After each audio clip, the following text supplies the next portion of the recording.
Shalom Bapak Ibu Saudara-saudari yang terkasih dalam nama Tuhan Yesus Kristus. Kita kembali berjumpa di ibadah raya GBI Alpha Omega. Mari sama-sama saya mengajak saudara-saudara sekalian untuk masuk dalam hadirat Tuhan. Kita bersama-sama beribadah di hari ini untuk datang kepada Tuhan. Mari kita berdoa. Terima kasih Tuhan, kami bersyukur buat pagi siang hari ini Tuhan, di mana Engkau masih memberikan kami kekuatan, terlebih sukacita untuk dapat menghampiri tahta-Mu, hadirat-Mu. Bawa kami lebih lagi Bapa, supaya kami merasakan kasih-Mu, merasakan urapan-Mu, merasakan hadirat-Mu. Haleluya, terima kasih.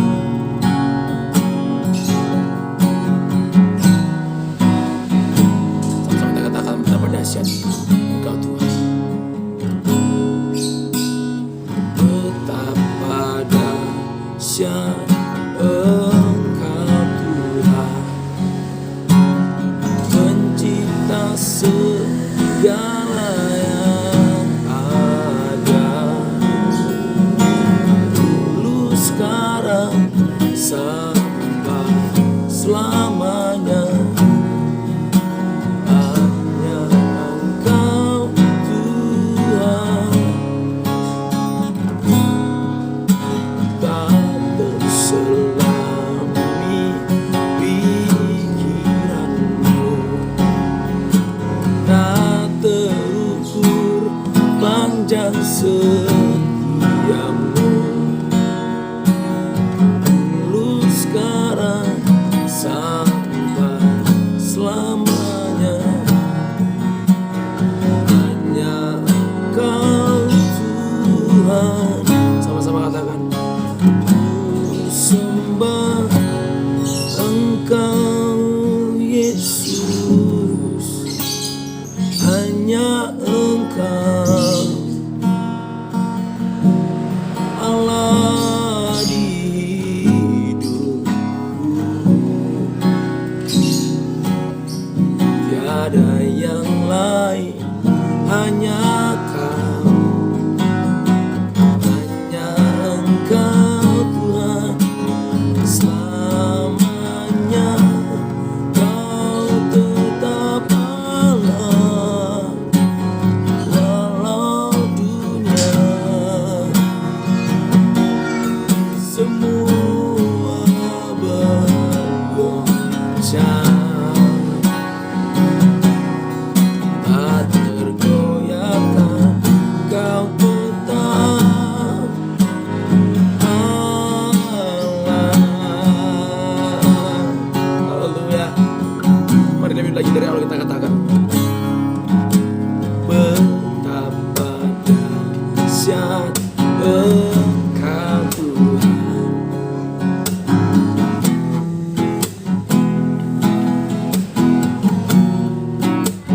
Dulu, sekarang,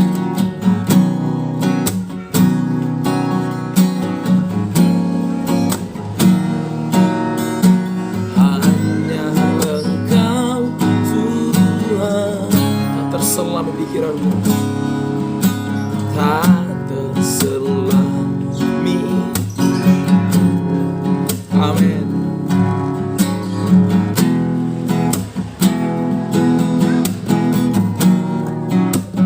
Oh,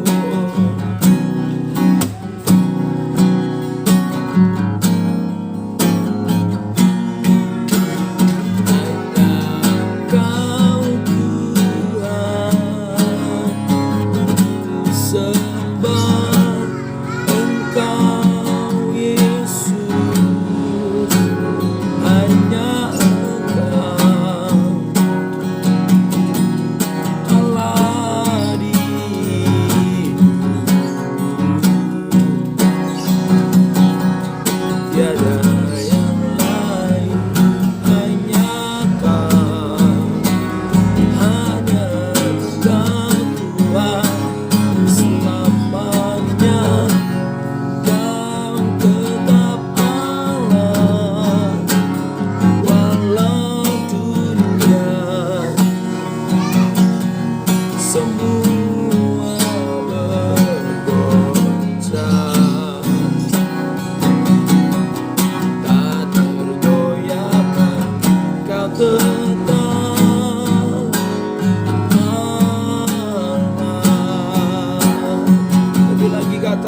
hanya Engkau Allah di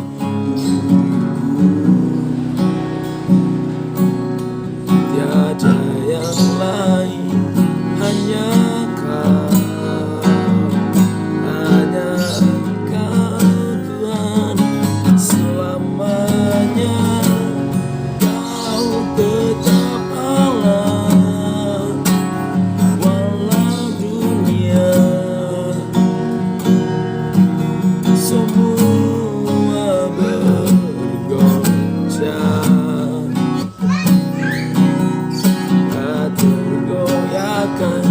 Kau tetap Allah, Kau tetap Allah, Kau tetap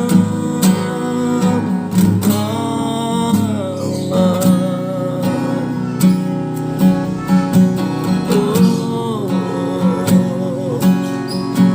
Kau tetap Allah bagi kami.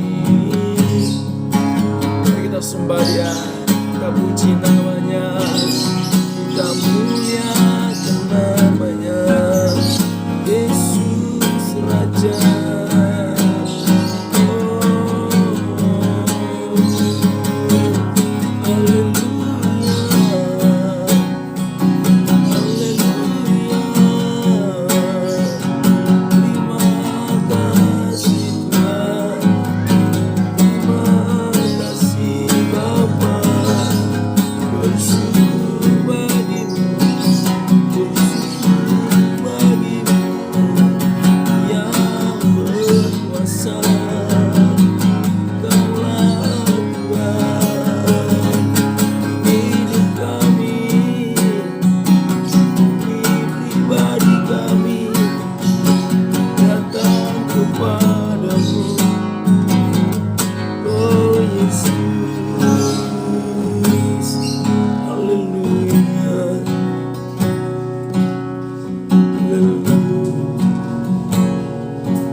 Terima kasih.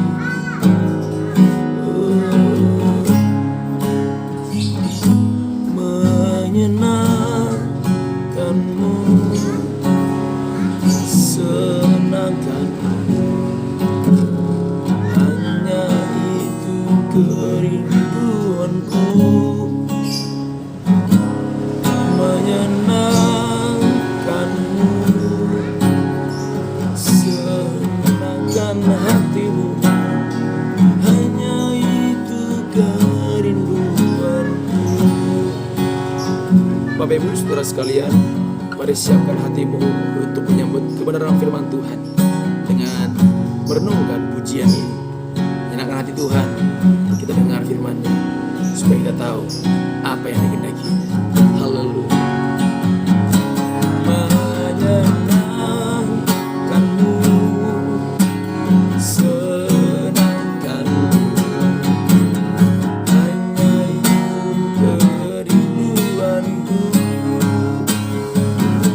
Menyenangkanmu, senangkan hatimu, hanya itu kerinduanku.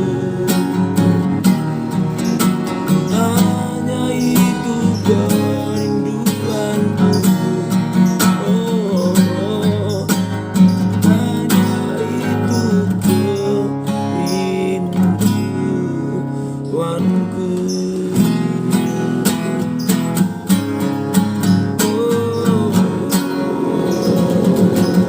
Serah kepada hamba-Nya.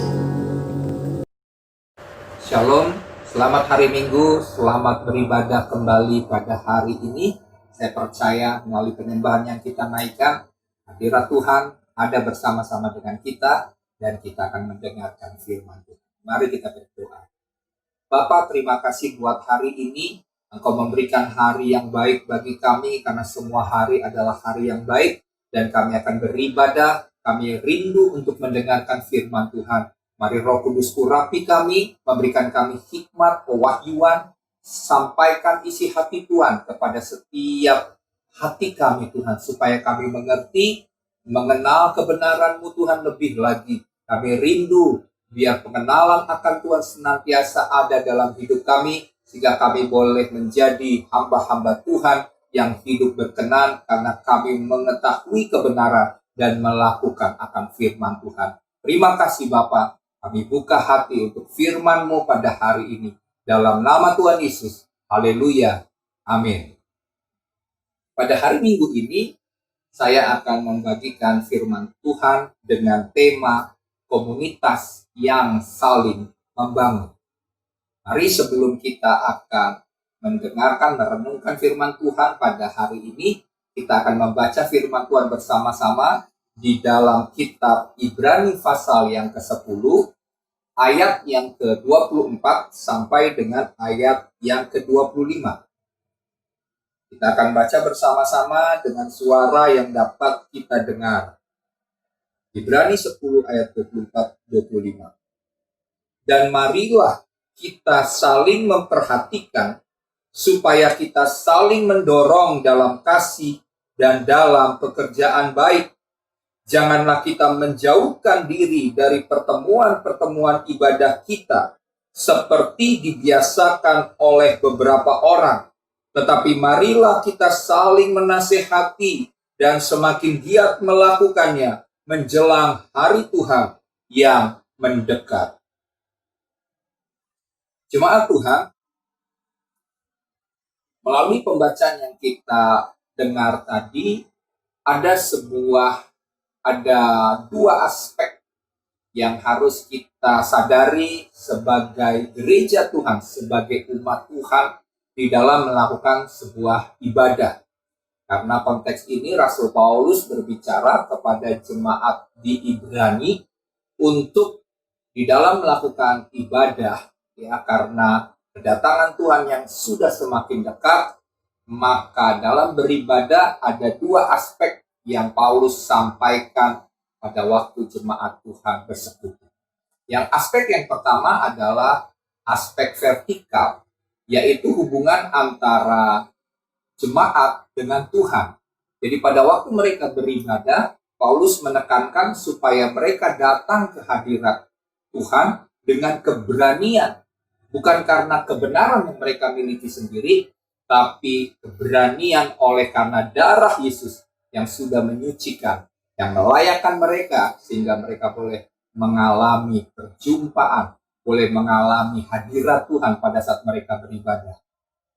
Itu adalah aspek vertikal. Tetapi di dalam persekutuan orang-orang percaya, maka Paulus juga mengingatkan kepada jemaat di Ibrani untuk memiliki juga aspek horizontal, yaitu hubungan persekutuan antar jemaat yang juga sebagai bagian daripada tubuh Kristus, sebagai bagian daripada saudara-saudara seiman, maka kita harus membangun sebuah komunitas yang dapat saling membangun. Karena pada waktu Tuhan menciptakan manusia ini, tentunya Tuhan menginginkan supaya manusia ini membuat sebuah komunitas di dalam kehidupannya. Karena Tuhan menginginkan agar setiap kita memiliki sebuah komunitas. Kalau kita bicara soal komunitas, ya komunitas selain gereja tentunya ada beberapa komunitas yang bisa kita ikuti. Mungkin kita bekerja dalam sebuah pekerjaan, di situ kita membangun sebuah komunitas dari teman-teman yang bekerja bersama dengan kita. Atau kita berada di sebuah sekolah, kita belajar, maka kita bersama dengan teman-teman yang satu kelas dengan kita menjadi sebuah komunitas bersama yang belajar akan suatu mata pelajaran atau berada di sekolah atau kuliah. Dan demikian juga kalau misalnya kita pulang, kita mungkin memiliki komunitas-komunitas yang lain, pulang dari pekerjaan, dari sekolah, kita memiliki komunitas yang lain. Ada zaman sekarang ini adalah komunitas goes gitu ya, yaitu bersama-sama bersepeda, karena mungkin ini masanya kita berolahraga bisa tetap sehat, maka mereka membangun sebuah komunitas goes gitu ya. Nah, jadi komunitas itu memang adalah sesuatu hal yang dibutuhkan oleh setiap orang. Bahkan sebagai makhluk sosial, manusia itu membutuhkan komunitas untuk dapat saling menopang dan menguatkan satu dengan yang lainnya. Jadi pada waktu Tuhan menciptakan manusia, Tuhan sendiri pun berkata bahwa tidak baik jika manusia itu seorang diri.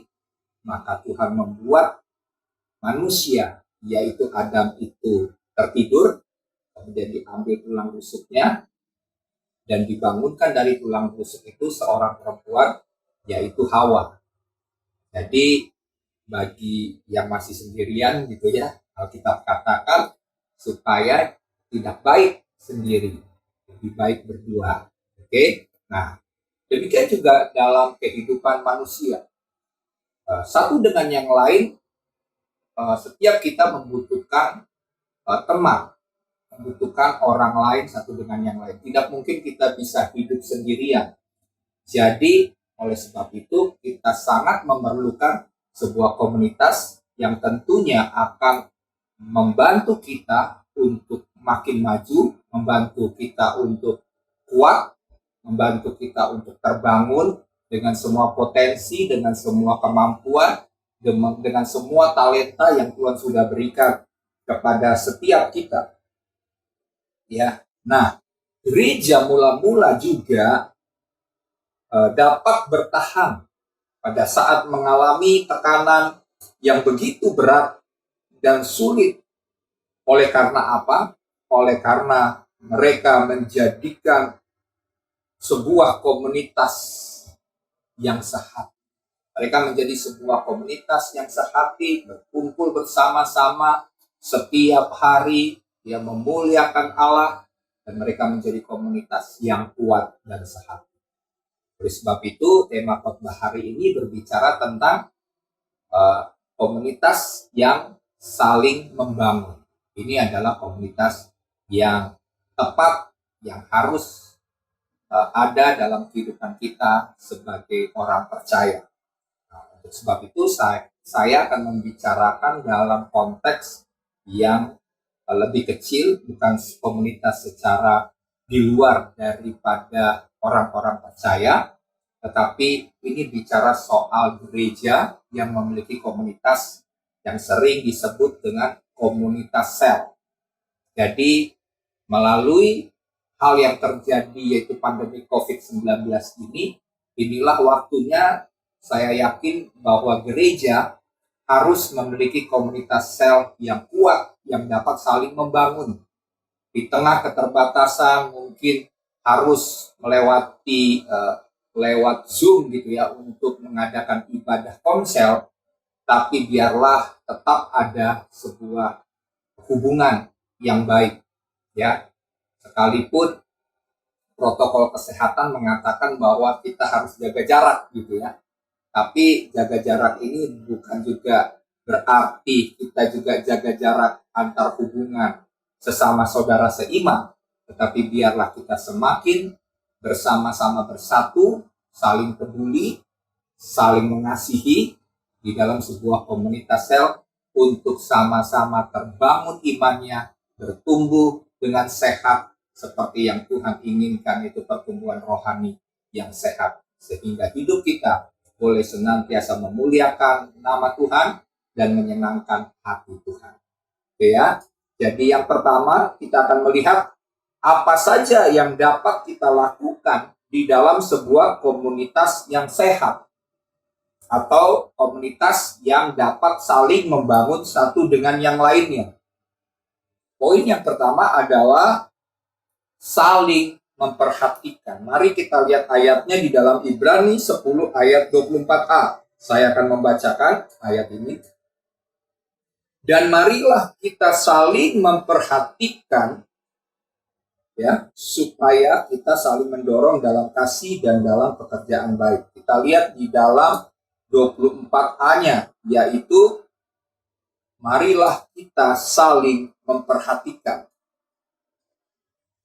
Komunitas orang percaya saat ini biasanya yang disebut sebagai komsel, ya, atau kelompok sel. Di dalam sebuah komsel ini atau di sebuah komsel yang sehat, orang-orang percaya menjadi sebuah keluarga yang baru. Jadi yang harus kita mengerti pada saat kita membangun sebuah komunitas sel yang sehat itu adalah kita menyadari bahwa kita memiliki keluarga baru atau keluarga rohani. Ya. Dan tentunya sebagai keluarga yang baru dan rohani ini, kita harus saling memperhatikan satu dengan yang lain. Ya, dalam hal ini saling memperhatikannya tentu saling memperhatikan yang positif, bukan yang negatif. Kalau saling memperhatikan yang negatif, contohnya adalah kita melihat, oh, teman kita ini di dalam komsel ini, wah, hidupnya gak bener ya, keluarganya hancur-hancuran ya. Nah, itu namanya bukan sebagai saling memperhatikan yang positif, itu namanya ngegosip begitu ya. Atau misalnya menceritakan atau mengkritik sesuatu teman-teman saudara seiman yang merupakan keluarga baru kita secara rohani. Nah, jadi memang di dalam komunitas sel ini, untuk kita dapat saling membangun, tentunya kita tidak bisa mengatakan bahwa oh, saya mau bertumbuh sendiri, saya mau maju sendirian, saya nggak butuh teman-teman saudara seiman, saya bisa berdoa sendiri, saya bisa bertumbuh sendiri. Saya mau katakan bahwa kalau kita mau mengalami ya di mana iman kita maju dan terbangun, maka kita tidak bisa sendirian. Karena di waktu kita mungkin mengalami gesekan-gesekan dengan sesama saudara seiman di dalam komunitas sel, disitulah kita akan mengalami kemajuan secara rohani. Kita tidak bisa belajar sendirian, tapi kita perlu belajar bersama-sama. Untuk itulah melalui komunitas sel yang sehat, untuk dapat saling membangun, maka kita harus saling memperhatikan satu dengan yang lain. Nah, Yesus mengajarkan kepada murid-muridnya sebuah pelajaran tentang memperhatikan. Contohnya adalah waktu Yesus memberi makan 5.000 orang laki-laki. Ya, peristiwanya pada waktu sudah malam, murid-muridnya berkata kepada Yesus. Mereka berkata begini, Guru, hari sudah malam, sedangkan mereka belum makan. Suruh mereka pulang ke kampung halamannya, ke tempat mereka masing-masing. Karena murid-murid melihat bahwa untuk memberi makan 5.000 orang ini, yang pertama mungkin dana kas mereka tidak mencukupi untuk membeli makanan. Yang kedua, hari sudah malam. Tidak mungkin membeli mungkin roti atau makanan untuk ya dimakan oleh 5.000 orang. 5.000 orang itu aja laki-laki. Berarti hitungannya udah makanannya pasti banyak gitu ya. Sedangkan mereka nggak bisa membeli di tempat terdekat mungkin roti yang menyediakan dalam jumlah besar pada waktu sudah malam. Jadi mereka berusaha untuk menghindari masalah ini. Tapi apa yang dikatakan oleh Tuhan Yesus kepada murid-murid? Yesus berkata, kamu harus memberi mereka makan. Sehingga waktu Yesus bertanya kepada murid-muridnya, apa yang kamu punya? Murid-muridnya berkata bahwa kami hanya punya 5 roti dan 2 ikan. Tapi di sini saya mau jelaskan tentang bagaimana Yesus sangat peduli. Yesus sangat memperhatikan akan persoalan, akan masalah, akan hal-hal yang merupakan kebutuhan daripada orang banyak yang sedang mendengarkan dia berkhotbah.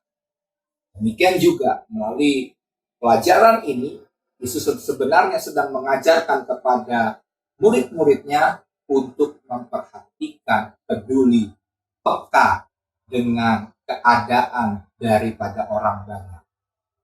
Demikian juga di dalam sebuah komunitas sel, ini bukan sekedar beribadah singkat, sharing singkat dari orang yang sudah mengalami atau mengalami perjumpaan dengan Tuhan, di mana dia bisa bersaksi tentang kehidupannya.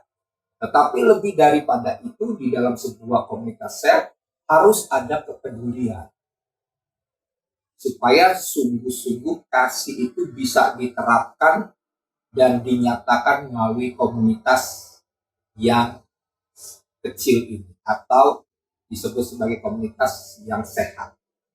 Ya. Nah, jadi dalam hal ini, sehingga jika ada yang mengalami masalah, mengalami sakit penyakit, atau mengalami beban yang sangat berat, maka mereka dapat dikuatkan melalui komunitas kelompok ini. Bukan saja dikuatkan, tapi mungkin mereka bisa menemukan jalan keluar.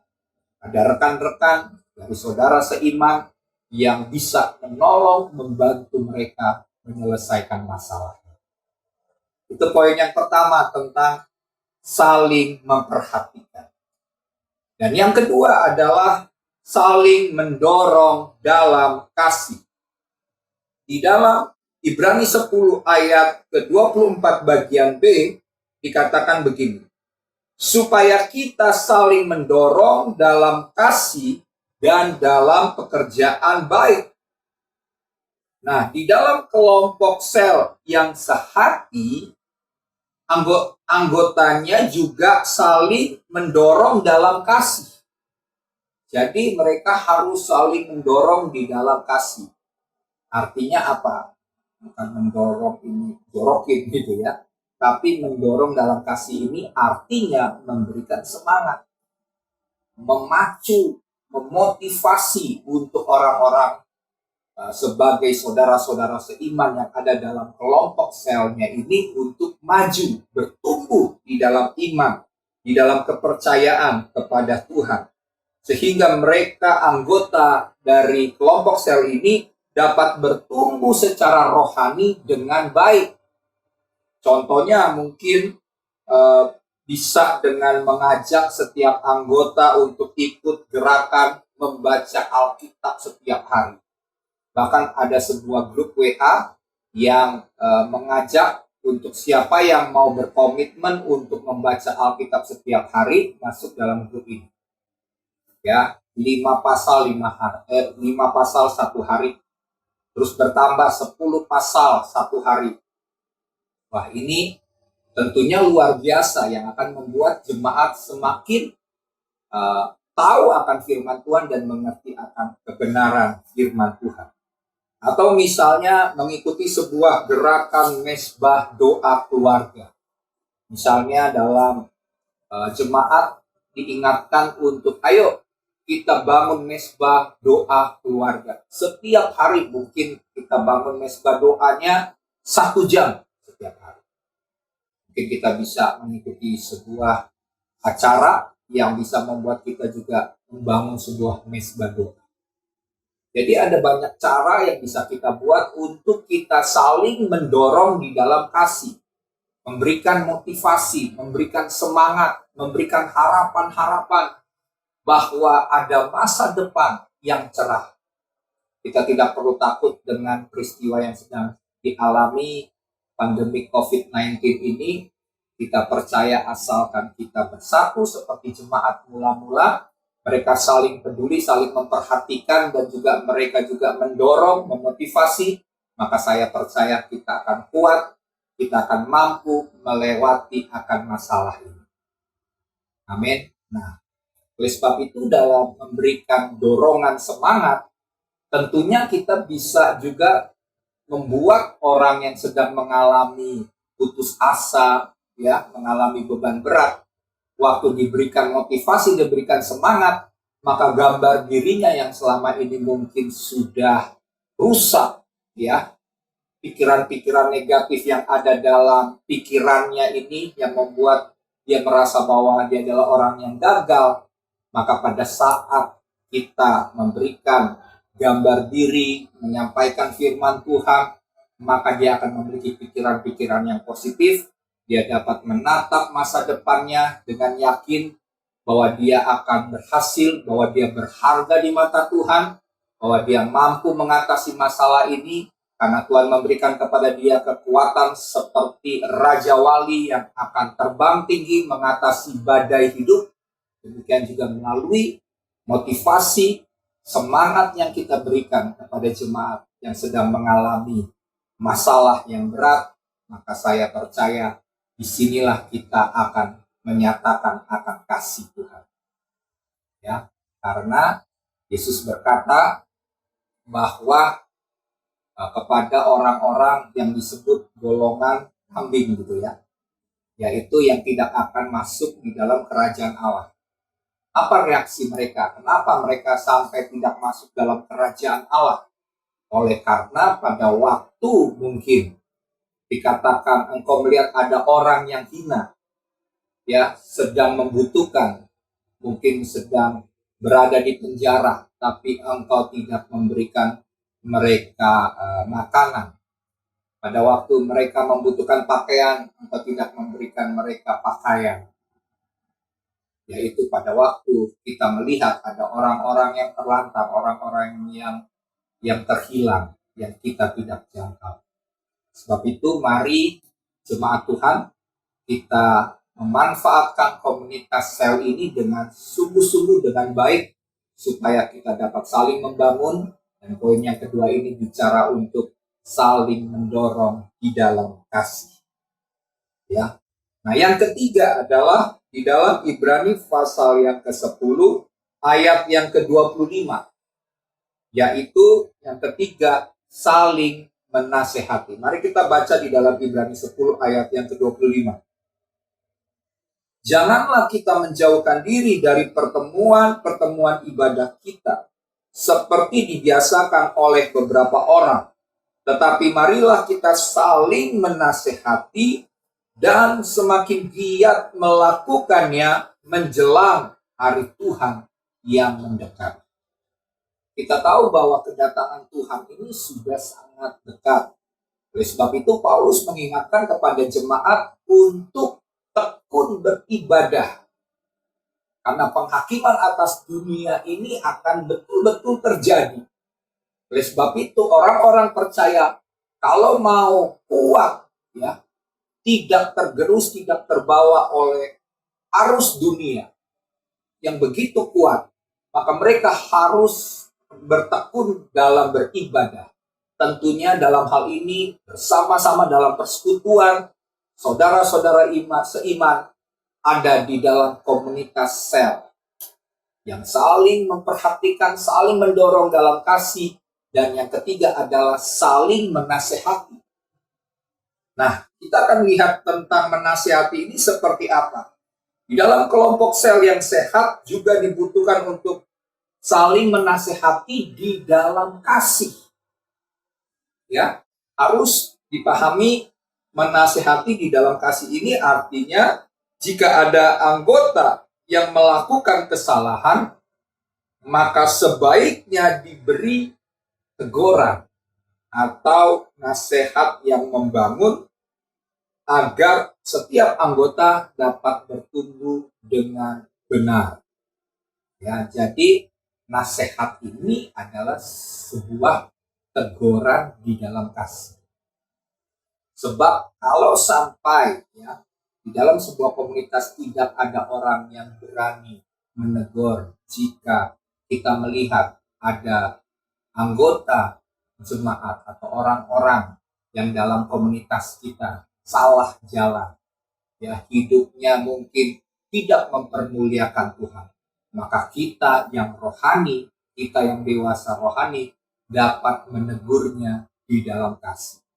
Dan tentunya ada tahap-tahapan dalam menegur seperti yang Yesus ajarkan dalam Matius pasal yang ke-18 ya, bicara soal tahap-tahapan dalam menegur. Yang pertama 4 mata, kemudian di hadapan pengurus ya, lalu di hadapan jemaat. Jadi ada tahap-tahapan. Tapi saya nggak bicara dalam hal ini mengulas tentang hal itu.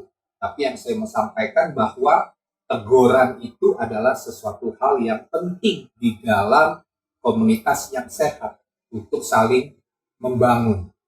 Ya, karena firman Tuhan berkata bahwa lebih baik teguran yang nyata-nyata daripada kasih yang tersembunyi.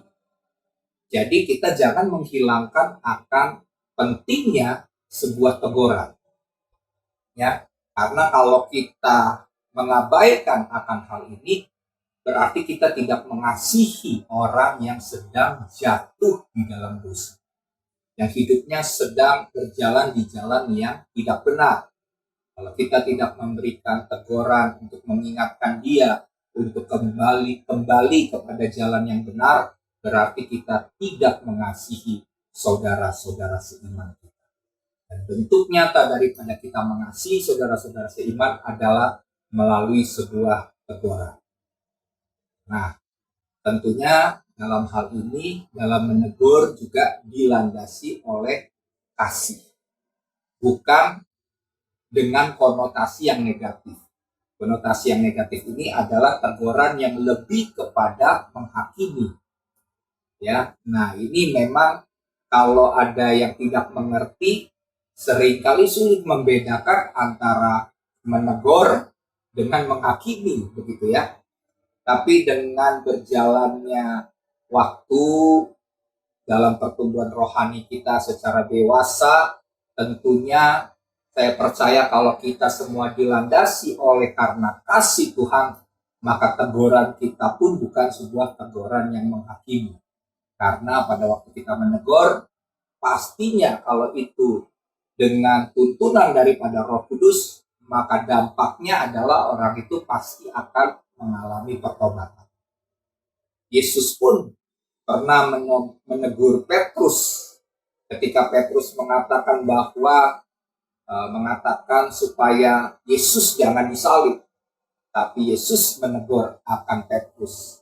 Karena itu dia berkata itu bukan pikiran dari Tuhan, tapi itu adalah pikiran dari setan. Maka dia menghardik Petrus, mengusir setan dalam pikirannya. Nah, jadi dalam menegur pun Yesus mengajar murid-muridnya sehingga murid-muridnya tahu bahwa pada waktu kapan Yesus harus menegur murid-muridnya karena ketidakpercayaan mereka kepada Tuhan. Demikian juga setiap kita bisa sudah mulai dalam sebuah komunitas sel untuk berani menegur di dalam kasih.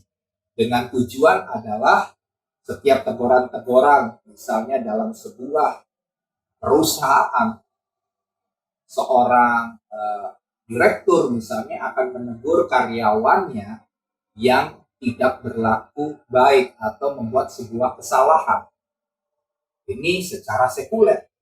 Nah, bagaimana dengan kita komunitas secara rohani?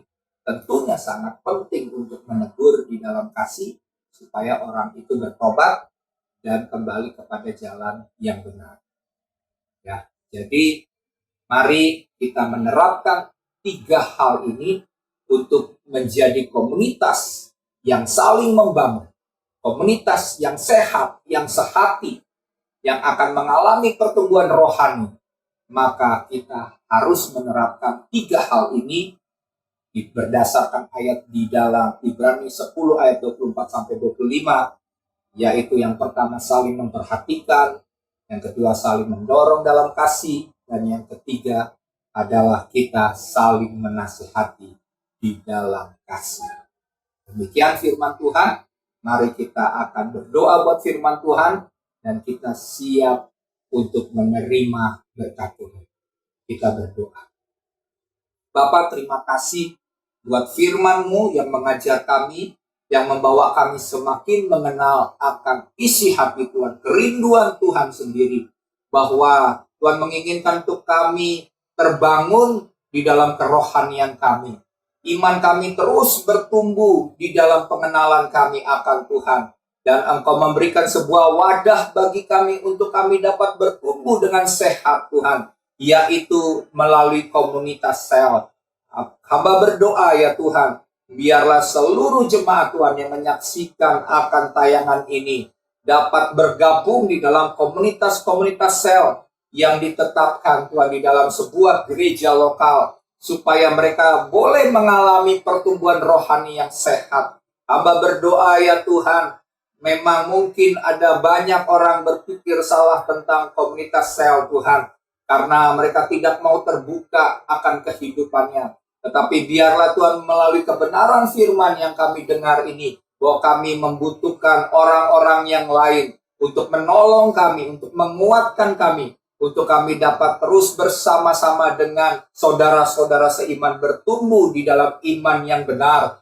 Hamba berdoa ya Tuhan, biarlah seluruh jemaat boleh ambil bagian di dalam komunitas sel yang Tuhan telah tetapkan untuk mereka berada. Terima kasih ya Bapak. Hamba berdoa saat ini juga Tuhan, bagi seluruh jemaat Tuhan yang sedang mengalami permasalahan yang berat Tuhan, di masa pandemi COVID-19 ini Bapak, di mana mungkin ada jemaat yang saat ini menderita sakit COVID-19.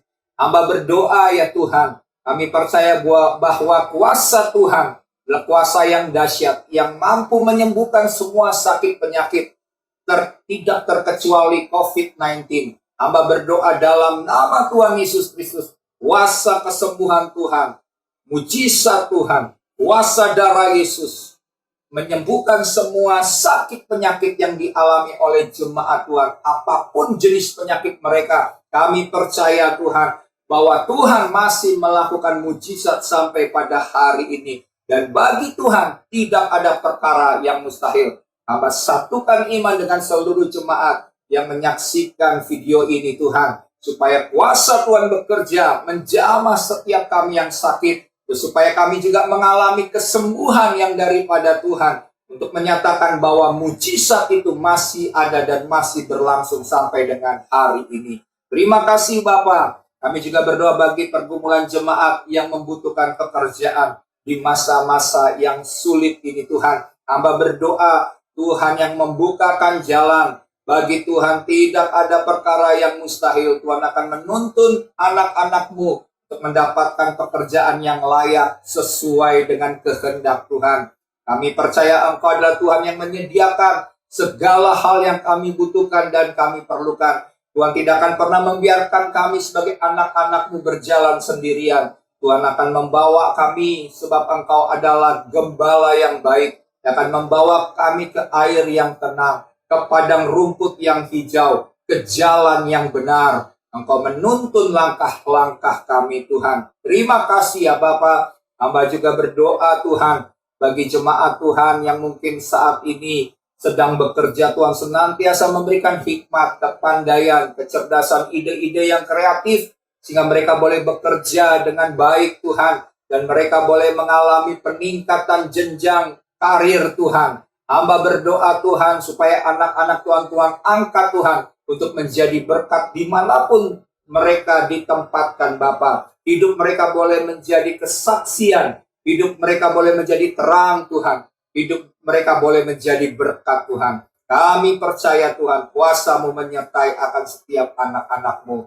Kami juga berdoa Tuhan saat ini bagi pemerintahan bangsa kami.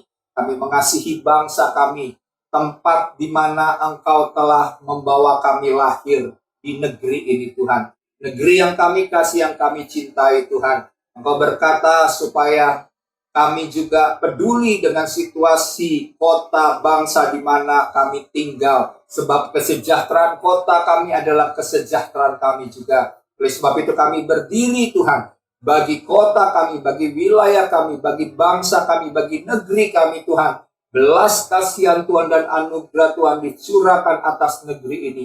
Pulihkan negeri ini Tuhan. Jauhkan Tuhan dari masalah-masalah yang sedang terjadi. Khususnya masalah ekonomi yang sedang melanda bangsa-bangsa. Tuhan luputkan bangsa ini dari masalah itu Tuhan. Kami percaya Engkau akan memampukan setiap pemimpin, setiap pejabat-pejabat pemerintah, dari yang paling atas kami berdoa Presiden kami, Insinyur Joko Widodo. Kami juga berdoa bagi Wakil Presiden Haji Ma'ruf Amin, seluruh staf jajaran kementerian Tuhan, dan seluruh pejabat-pejabat pemerintahan dari tingkat yang teratas Tuhan. Dari pusat sampai dengan daerah, Tuhan bekerja, Tuhan campur tangan, Tuhan memberikan hikmat, Tuhan memberikan tuntunan, sehingga segala hal yang mereka putuskan Bapak, kami percaya Tuhan campur tangan, Tuhan bekerja, sehingga semuanya mendatangkan kesejahteraan, kemakmuran bagi bangsa kami. Terima kasih Bapak, itulah kerinduan kami. Kami percaya bahwa bangsa ini ada dalam rencana Tuhan yang besar, ada dalam tangan Tuhan yang penuh kasih, bahwa Tuhan akan menggenapi rencana Tuhan atas bangsa kami. Terjadilah seturut dengan kehendak Tuhan. Kami berdoa Bapa bagi negeri ini Tuhan. Kami rindukan Bapa, setiap lutut bertelut, setiap lidah mengaku bahwa Yesus Kristus adalah Tuhan. Kami percaya keselamatan yang daripada Tuhan akan melanda seluruh bumi, dan itu juga terjadi atas negeri yang kami kasihi ini. Terima kasih Bapa. Dan jika sebentar kami akan menerima berkat Tuhan, mari jemaat angkat tanganmu, arahkan hatimu kepada Tuhan, dan percaya bahwa mujizat Tuhan masih nyata. Percaya bahwa Tuhan mampu menolong dalam segala keadaanmu. Dan percaya pada saat tanganmu terangkat, engkau berserah kepada Tuhan, maka Tuhan akan menuntun, mencurahkan berkat, memberkati engkau dengan anugerah yang berlimpah-limpah. Tuhan, hamba berdoa bagi setiap jemaat yang mengangkat tangan di hadirat-Mu. Mereka menyerahkan hidup mereka ke dalam tangan Tuhan. Hamba berdoa Tuhan, biar kasih karunia daripada Bapa yang baik itu tercurah turun atas setiap umat-Mu. Biar kasih setia, rahmat, kasih sayang daripada Tuhan Yesus Kristus membuat mereka menyadari bahwa mereka adalah orang-orang yang berharga di mata Tuhan. Biarlah mereka menyadari bahwa hidup mereka ada di dalam tangan Tuhan yang kuat. Bahwa Tuhan menjamin kehidupan mereka untuk senantiasa mengalami kehidupan yang diberkati oleh Tuhan. Dan biarlah hamba berdoa Tuhan saat ini, berkat daripada Roh Kudus yang akan membawa seluruh jemaat Tuhan mengalami Tuhan kebenaran di dalam hidup mereka. Mereka menjadi orang-orang yang kudus, hidup memuliakan nama Tuhan, dan hidup dipimpin oleh Tuhan sendiri. Terima kasih Bapa, dan kami tetap hidup di dalam firman Tuhan, hidup dalam ketaatan dan kesetiaan kepada Tuhan, sampai Tuhan Yesus Kristus datang kedua kali menjemput kami, dan kami kedapatan tidak bercacat celah. Kami akan diangkat di awan-awan bersama-sama dengan Tuhan, dan kami akan hidup bersama-sama dengan Tuhan di dalam kerajaan-Nya yang kekal di sorga. Terima kasih Bapa, kami terima berkat-Mu dalam nama Tuhan Yesus. Kita semua yang diberkati bersama-sama katakan amin. Puji Tuhan, tetap semangat, tetap jaga kesehatan, tetap hidup di dalam kasih karunia Tuhan yang berlimpah-limpah, dan kita akan hidup terus memuliakan nama Tuhan. Sampai berjumpa dalam ibadah berikutnya. Tuhan Yesus memberkati.